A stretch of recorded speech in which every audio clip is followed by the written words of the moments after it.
MK ini bagian dari untuk penegakan konstitusi dan demokrasi yang dinanti oleh masyarakat secara luas. Prediksi satu saja contoh. Misalkan ini permohonan gugatan dikabulkan, pemilu ulang ya, kan diperintahkan dan sifatnya final dan mengikat. Berarti kan ini kapan dilaksanakan? Sementara tahapan-tahapan yang lain kan sudah menunggu ini. Nah, kan begitu. Idealnya juga ini karena serentak gitu ya. Paling tidak di satu provinsi itu dengan kabupaten kota dia satu jalur lah istilahnya. Implementasinya ini di skala patra juga karena relevansi situasi tanah yang berbeda. Tapi idealnya kalau bisa satu jalur. Misalkan di provinsi Partai Hanura berkoalisi dengan PDIP misalnya, seperti biasanya Pilgub Bali. Harapannya juga di kabupaten kota bisa satu jalur juga. Kembali lagi di channel YouTube Hanura Bali Official dan juga kolaborasi dengan YouTube Bali 1. Kita akan kembali ngobrol-ngobrol dengan kader dan pengurus dari Hanura. Saat ini sudah ada bersama kami Bapak Gede Wirajaya Wisne, Sekretaris DPD Partai Hanura Provinsi Bali dan juga sekaligus anggota DPRD Provinsi Bali dari Partai Hanura. Om Swastiastu, Pak De. Om Swastiastu, Pak ya. Ya lama kita nggak jumpa, Pak De. Iya. Ini mudah-mudahan juga habis pemilu ini ada hal-hal yang bisa kita banyak diskusikan Pak De untuk Bali. Tapi ini kayaknya besok ini akan menjadi hari-hari jam-jam, detik-detik yang menegangkan bagi tiga pasangan capres-cawapres, timnya dan juga pendukungnya. Putusan MK besok soal sengketa pemilu, khususnya sengketa Pilpres. Nah ini dari sidang-sidang yang sudah berjalan, kemudian juga dari permohonan yang diajukan oleh kubu 01, kubu Amin dan kubu 03 Ganjar Mahfud, ditepis juga oleh tim hukumnya kubu 02. Bagaimana Pak De kira-kira memprediksi putusan MK ini besok? Apakah akan ada kejutan sebagaimana dulu MK ketika putusan soal gugatan usia capres-cawapres? Awalnya kan MK menolak sekian banyak gugatan yang masuk, kemudian tapi di siang jelang sore ada gugatan yang nomor 90 itu yang rame itu dikabulkan. Usianya turun menjadi 35. Apakah ini juga nanti akan ada drama lagi di MK dalam konteks gugatan Pilpres ini, sengketa hasil pemilu Pilpres? Baik, terima kasih. Jadi besok hari Senin, tanggal 22 April 2024 ya. Tentu masyarakat sangat menunggu sekali, khususnya kalangan politik ya. Karena Mahkamah Konstitusi besok akan mengumumkan hasil perkara PHPU, perselisihan hasil pemilihan umum kan begitu ya. Jadi ini keputusan ini yang akan diumumkan oleh MK ini tentu ke depan akan mempengaruhi konstelasi politik nasional ya. Karena tahapan politik ini tahun 2024 ini merupakan tahun politik yang begitu intens ya, sampai pelaksanaan pilkada di bulan November kan begitu. Nah ini akan sangat dipengaruhi oleh peristiwa krusial, sekali lagi saya sampaikan adalah putusan MK besok ya, ini kan begitu ya.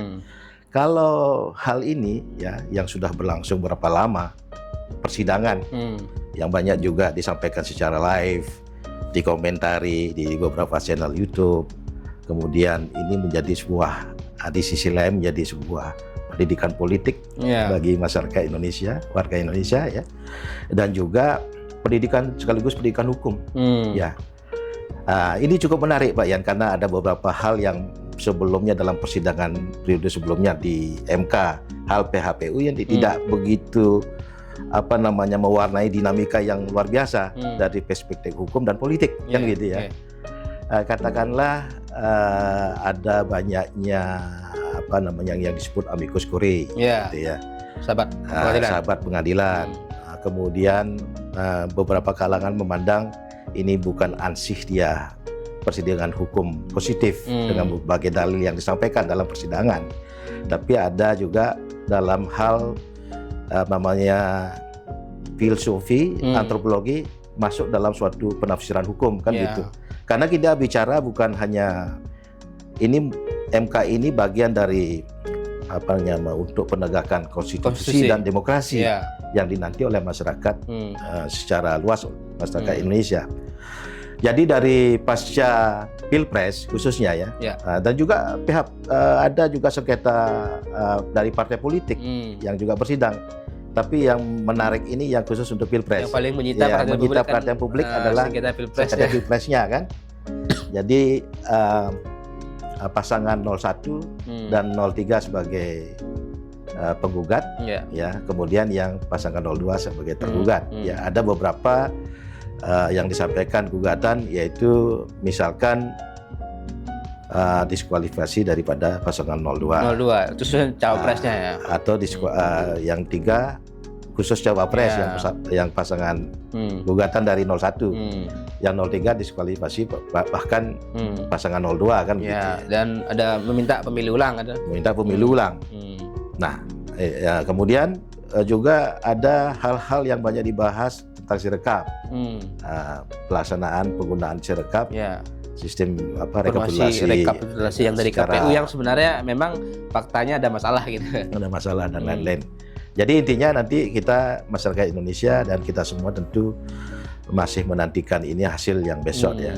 Jadi asumsi-asumsi itu bagaimana para hakim ini yang kan sudah melakukan rapat pemusyawaratan hakim yang dengan segala pertimbangan dari beberapa aspek yang besok diumumkan kan gitu. Kalau seandainya banyak juga yang memprediksi bahwa misalkan ini akan ditolak misalkan, tapi dengan catatan untuk untuk pemilu ke depan agar pemilu lebih baik. Ya, mungkin Pak Ade bisa memberikan simulasi kira-kira prediksi putusan-putusannya, prediksinya 1, 2, 3 misalnya dengan kondisi dan implikasinya ini seperti apa, simulasi prediksi putusannya. Ya, prediksi satu saja contoh. Misalkan ini permohonan gugatan dikabulkan. Untuk pemilu ulang apa diskualifikasi? Pemilu ulang ya. Akan diperintahkan dan sifatnya final dan mengikat. Berarti kan ini kapan dilaksanakan kan? Sementara tahapan-tahapan yang lain kan sudah menunggu ini. Kan begitu. Kalau diperintahkan untuk pemilihan umum ulang kan, itu satu. Kedua, ketika salah satu dari 02 ini diskualifikasi. Pak Prabowo melenggang ditetapkan sebagai dalam presiden terpilih. Tapi kan nggak ada capresnya berarti kan satu paket harusnya. Satu paket. Nah kemudian apakah harus ada lagi pemilihan capres atau dia Prabowo bisa milih sendiri kan gitu logika pertanyaannya. Oke, dari beberapa aturan main saya simak dari beberapa yang muncul saat ini itu bisa diusulkan lewat MPR gitu. Jadi Pak Prabowo bisa memilih wakil. Berarti hanya Prabowo yang dilantik jadi presiden, wakilnya lewat MPR. Lewat MPR gitu ya. Seperti itu kemungkinan atau dengan catatan tetap disahkan dilantik, dimenangkanlah Prabowo Gibran dengan catatan untuk perbaikan pemilu ke depan. Catatan yang diberikan kan gitu. Ya itu. Jadi asumsi kita disahkanlah dulu ya. Disahkan adanya tetap dilantik pada bulan Oktober ini. Berarti setelah itu masih kita melihat seperti apa situasi politik nasional kan. Bagaimana 01, 03 masuk dalam suatu koalisi masuk ke gerbong pemerintahan Prabowo atau menjadi oposisi Prabowo, di luar atau menjadi oposisi atau dari 01 siapa yang masuk koalisi, siapa yang sebagai oposisi, begitu juga 03. Ini akan menarik karena akan ada diferensiasi turunannya kepada pelaksanaan pilkada. Iya, kalau dipasangkan tapi secara time schedule, secara tahapan ini tidak akan mengganggu yang sudah ditetapkan oleh KPU. Itu pilkada. Nah, tapi tadi kalau misalnya bicara oposisi atau koalisi, kalau di paslon 01 kan ada 3 partai. Ada Nasdem, ada PKB, ada PKS. Kemudian di 03 yang lolos parlemen hasil pemilu 2024 kan hanya PDIP. Sebagai partai yang paling besar jumlah kursi atau suaranya di parlemen. P3 kan tidak lolos. Masuk Perindo juga termasuk, mohon maaf, Hanura juga kan tidak lolos sebagai pendukung Ganjar Mahfud. Nah, ke prediksi Pak De dari anggap 4 partai yang ada di luar koalisi Indonesia Maju pengusung Prabowo Gibran, sekarang siapa yang paling berpeluang masuk ke pemerintahan Prabowo menjadi bagian koalisi? Apakah Nasdem, PKB, PKS, atau bahkan malah sebenarnya PDIP? Ya ini kan satu sisi proses hukum ini sudah berjalan di MK dan kita ketahui juga ada hal-hal politis yang sudah berjalan juga di antara partai-partai kan begitu. Pertemuan ketua partai antara Surya Paloh dan Prabowo sudah ketemu. Sudah. Kemudian kemarin ada wacana pertemuan Mega saat dengan Prabowo. Ya, betul ya. Tapi secara frame-nya saya sampaikan ya bahwa akan ada atau dinamika, ada partai politik yang gabung kan, ada juga yang di oposisi. Nah ini seperti saya sampaikan tadi akan berdampak pada diferensiasi turunan terhadap koalisi di pilkada serentak. Ya. Pilkada serentak. Katakanlah pada saat pilpres ya, PDIP sama P3, Hanura dan Perindo. Nah ini kan tegak lurus ketika pilpres dilaksanakan. Ya.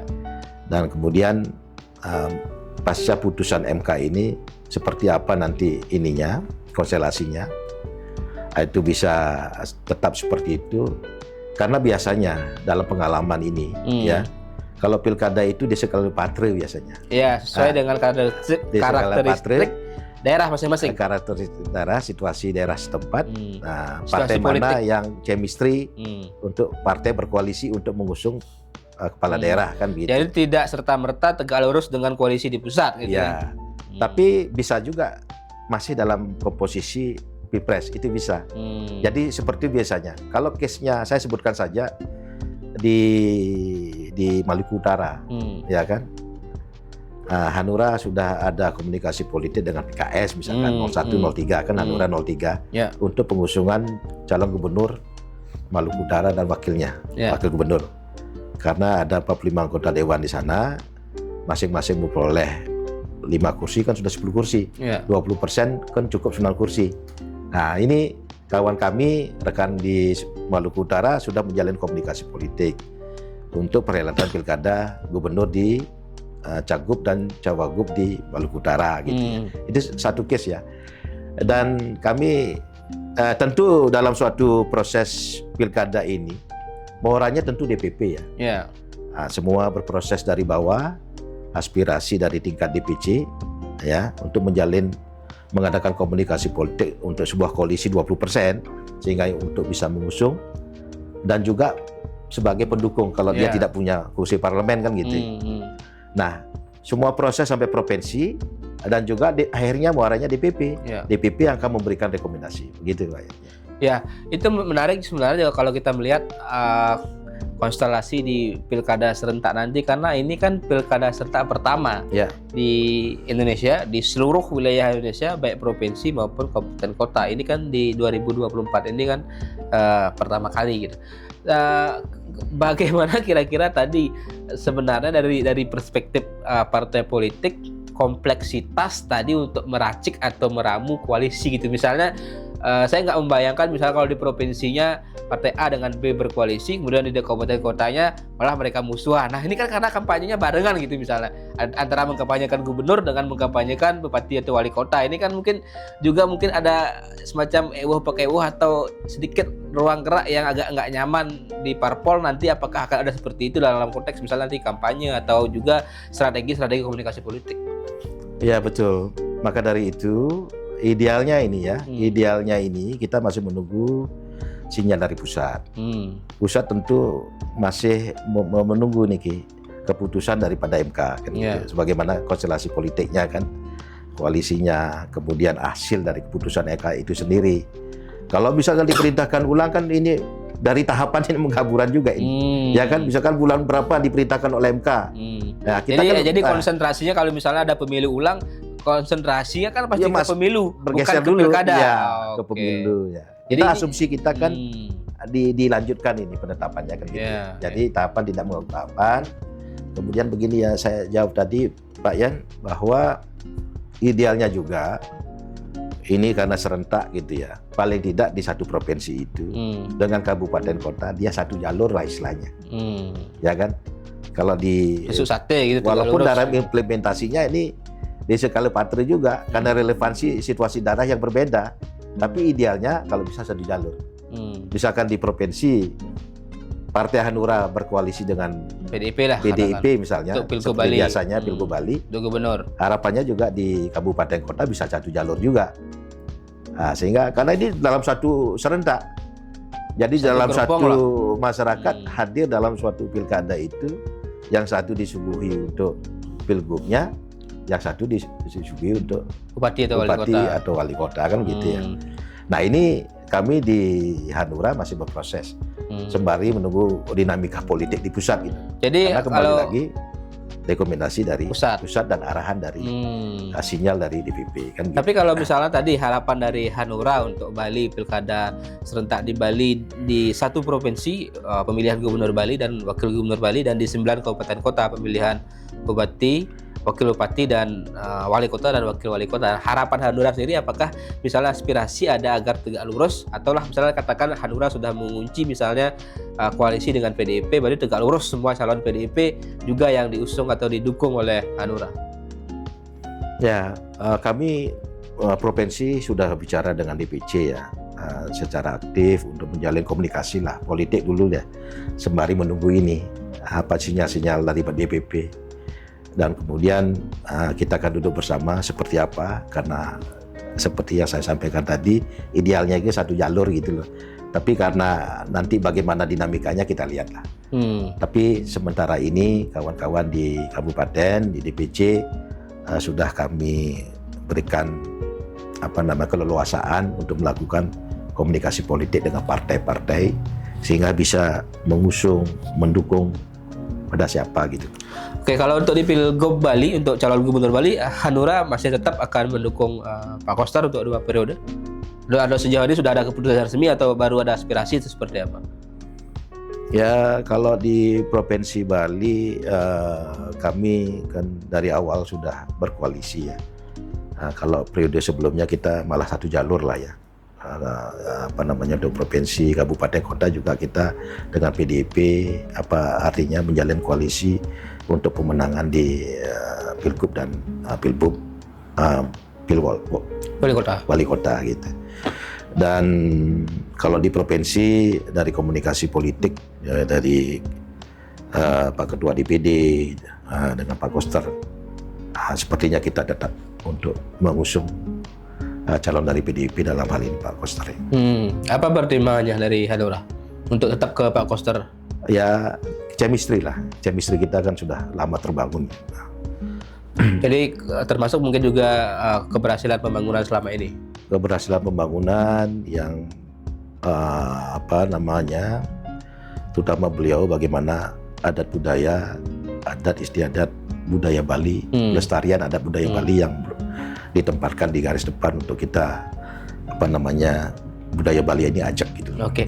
Tadi kembali mungkin sedikit kita flashback kembali ke soal konstelasi politik nasional tadi, karena akan berpengaruh kepada konstelasi politik di pilkada. Nah ini kita asumsikan tadi nanti bahwa pemenang pilpresnya ini adalah Pak Prabowo Gibran yang diusung oleh Koalisi Indonesia Maju.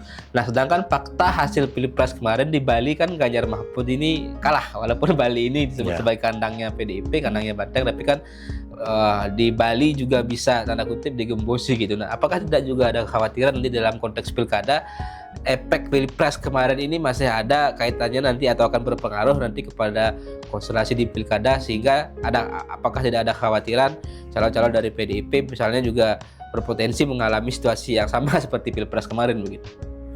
Ya situasi seperti itu kalaupun ada, tapi saya yakini karakteristik dari pilpres dengan pilkada ini bisa berbeda gitu. Karena tadi ada desi kalepater lah istilah kalau kita di Bali gitu ya. Itu kami yakini sekali. Jadi itu masih ada, tetap kami yakin khususnya untuk di Bali ini. Jadi tidak serta-merta pilpres akan ekivalen dengan pilkada. Oke. Nah, kalau bicara kondisi di Hanura sendiri mungkin sedikit diupdate juga pasca Pileg kemarin, termasuk nanti juga kesiapan Hanura lebih detail lah, misalnya nanti di pilkada apakah ada nama-nama misalnya yang didorong atau seperti apa di internal Hanura juga menyikapi hasil Pileg ini, dan juga persiapan untuk di pilkada nanti nama-nama gitu, misalnya apakah misalnya mendukung saja nama kalaupun misalnya dengan PDIP atau mungkin ada masukan-masukan yang diberikan. Ya dalam proses pilkada ini kami tentu menyiapkan kader juga ya untuk bisa ikut dalam konstelasi pilkada, ikut secara garis besar. Biasa dalam pilkada ini kan banyak bermunculan tokoh-tokoh ataupun yang dimunculkan di media dan sebagainya. Ya, termasuk aspirasi dari bawah gitu. Aspirasi bawah yang di luar partai. Tapi sejatinya begini, Pak Yan, sesuai aturan itu. Siapa yang bisa mengusung calon kepala daerah Cakada ini, kan yang pasti kita lihat adalah partai. Ya. Gabungan partai politik, koalisi. Untuk 20%-nya kan begitu. Nah, tokoh-tokoh yang di partai politik, khasnya kita melihat jauh lebih ada peluang. Ya. Kan biasa tokoh independen. Ya di luar partai lah katakan. Ya. Kan sekarang biasa kalau setiap kali ada perhelatan pilkada, bukan hanya ada tokoh dari partai politik, tapi juga di luar, ya kan gitu. Tapi yang kami yakini tentu yang punya peluang yang sesuai dengan aturan adalah yang di partai politik. Artinya, tidak menutup kemungkinan calon di luar partai politik sebagai independen. Oke. Kan ada ruang itu secara undang-undang. Calon independen maksudnya. Calon independen. Tapi agak sulit itu. Oh, calon independen sulit. Untuk syaratnya. Berapa ribu KTP yang harus disampaikan, disetor gitu. Dan verifikasinya tidak mudah. Yang lebih mudah kalaupun ada tokoh-tokoh yang dianggap mumpuni dan bisa memajukan Bali atau kabupaten kota di Bali ini, dia harus masuk di partai politik atau mengajukan pendaftaran di partai politik. Harus didukung dan diusung partai politik. Iya. Jadi bagaimana mungkin penegasan saja? Dan juga kos politik kan besar ya. Bagaimana dari penegasan mungkin Pak De melihat peluang munculnya calon dari independen atau non parpol di pemilu 2024 ini, di pilkada ini, baik di pilgub maupun di bupati wali kota. Peluang muncul calon independen seperti apa dan apa tadi kesulitan yang dihadapi kalau memang ada calon independen yang berani maju? Ya, pertama secara undang-undang calon independen boleh. Tapi seperti saya sampaikan tadi, itu persyaratannya sangat sulit. Karena ada sekian persen dari jumlah penduduk. Misalkan Buleleng misalkan, dengan penduduk 600.000. Berapa persen kan anggaplah ketentuannya misalkan 10%. Atau 5% kan sudah 30.000 KTP. Tidak hanya saja mampu mengumpulkan KTP, juga verifikasinya. Kan agak sulit itu. Kemudian juga karena dia tidak partai politik, ini kesiapan juga dalam operasional kos politik, menyangkut pembiayaan saksi dan sebagainya. Itu yang saya lihat mesin politiknya yang berat ini beranjak dari independen. Kecuali tokoh independen ini dipandang juga oleh partai politik. Kemudian calon independen ini masuk partai politik, mendaftar gitu, melalui proses yang ada di dalam partai itu, dan muaranya kembali saya sampaikan ada di keputusan DPP. Nah kalau saya saya lihat itu yang muncul di ini tanpa mengurangi kesiapan ataupun opini yang dimunculkan, tapi kan biasanya itu lebih kepada manuver gitu ya. Tidak serius lah gitu. Artinya tokoh-tokoh yang mengatakan diri ingin maju mengudara gitu ya. Artinya, tapi kan secara logika kita di politik berat. Jadi apakah dengan kata lain kalau partai politik kan mestinya ada, CC-nya ada, besar kecilnya udah ada. Kalau independen belum ada CC-nya.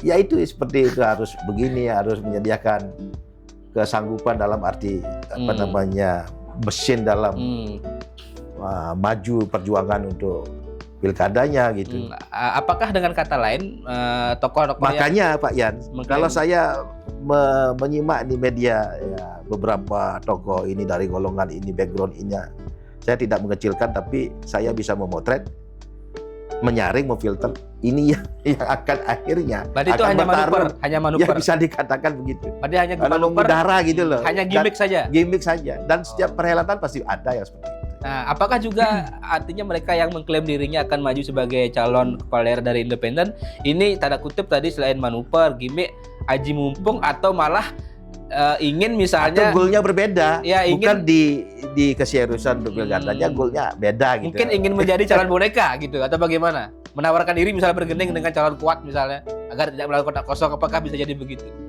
Calon boneka ya. Ya itu kan dalam perkembangannya nanti. Berarti ada ke arah sana jadinya. Ada ke arah sana, tapi sebagian besar mungkin dikatakan manuver lah untuk mengudara, kemudian goalnya berbeda gitu. Bukan keseriusan di pilkada, cuman ada goal ini sebagai apa namanya ini goal antara lah, goal ininya aslinya berbeda gitu. Tapi dia mainkan momen politik. Kan kita bisa potret.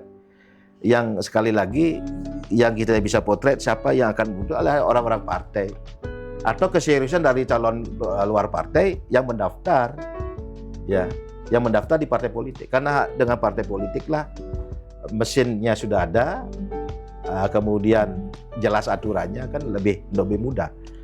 Ya begitu. Kalau independen boleh, ya apanya sah secara undang-undang, tapi berat sekali itu. Menyiapkan mesin secara independen itu ya. Kalau pilkada dengan situasi politik saat ini yang brutal gitu kan, ya berapa gitu. Berarti kalau calon independen apakah 100 miliar cukup? Kalau ya bisa lah, ada Bayu gitu loh. Ada Bayu, ada Bayu. Ya, ada Bayu. Ini teman-teman ya, miliar ada Bayu. 100 miliar kalau Gede Bayu deh. Ya tokoh-tokoh di Bali yang mau maju calon independen. Kalau Cagong janganlah. Oh, bupati wali kota 100 miliar. Ya itu ada kans lah. Oke, ya, berarti kalau gubernur lebih mahal lagi. Ya 2 kali lipat. bisa 3 digit ya. Bisa 3 digit. Waduh, bisa 3 digit. 3 digit. Oke, Ya. ini Tapi kembali kalau ya, ada mesin politiknya mungkin tidak sebesar itu. sebesar itu. Nah, Oke. ini Ya ini mungkin jadi concern juga lah. Tapi 2 mungkin digit juga lah, ya, 2 digit. tadi mungkin juga penegasan terakhir dari Hanura untuk di pilkada ini dengan hasil pileg kemarin yang belum cukup memuaskan. Bagaimana Hanura? Apakah masih bisa optimis memberikan kontribusi untuk panggung politik, panggung demokrasi dan juga eksistensi Hanura di Bali? Karena kan pilkada ini juga menjadi tolak ukur juga nanti untuk eksistensi Partai Hanura selepas hasil yang kurang memuaskan di pileg kemarin. Ya, pertama kan tentu hasil pemilu kemarin menjadi evaluasi kita secara internal di partai. Kemudian sebagai partai politik juga tentu ingin kita partisipatif dalam memunculkan calon-calon pemimpinnya, baik di provinsi maupun kabupaten kota. Itulah yang kami harus jalankan, komitmen sebagai partai politik kan kita. Kami yakin nanti tidak patah semangat ya, karena kita masih ada kursi gitu. Dan kemudian di mana saja masih ada bertahan? Ada di Buleleng, ada di Kelungkung dan Karangasem. 3 daerah itu. 3 daerah ya. Oke. Ya, terakhir mungkin pesan Pak De atau harapan juga kepada teman-teman Hanura, kader-kader Hanura agar juga bersemangat menghadapi masih ada event-event politik atau bahwa perjuangan Hanura belum selesai kan begitu. Ya. Jadi kembali saya sampaikan hasil daripada kemarin menjadi evaluasi daripada Hanura di Bali ya. Kemudian kami tetap optimis ya dengan pengalaman itu. Kemudian kita masih juga secara nasional masih cukup tinggi ya di kabupaten kota, di provinsi lainnya gitu ya.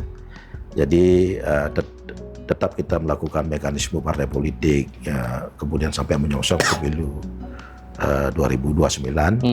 Dan yang terdepan helatan pilkada ini sebagai partai politik, Hanura juga seperti partai politik yang lainnya tetap menjadi harus mengambil peran itu untuk menampilkan atau menghasilkan tokoh-tokoh pemimpin yang terbaik untuk Bali, kabupaten kota di Bali. Oke, ya terima kasih Pak De, sangat jelas pesannya dan tentu juga kembali kepada perbincangan kita awal. Kita berharap juga besok putusan MK itu ya adalah putusan yang terbaik untuk masa depan bangsa Indonesia. Apapun kita hormati putusan MK dan setelah itu kita bersiap menyongsong pilkada melahirkan calon-calon pemimpin terbaik untuk masing-masing daerah. Terima kasih Pak De sudah berbagi dengan kita. Kita akan sambung di kesempatan berikutnya.